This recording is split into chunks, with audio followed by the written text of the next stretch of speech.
చూడని ఇంత హాయిని మరిచిపోదు మనసు. ఒదిగి ఉండి నీ వాకిటిలో బదులు కోరి నే నిలుచున్నా.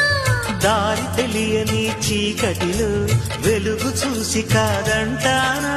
ఊరించి ఇదే మాసం.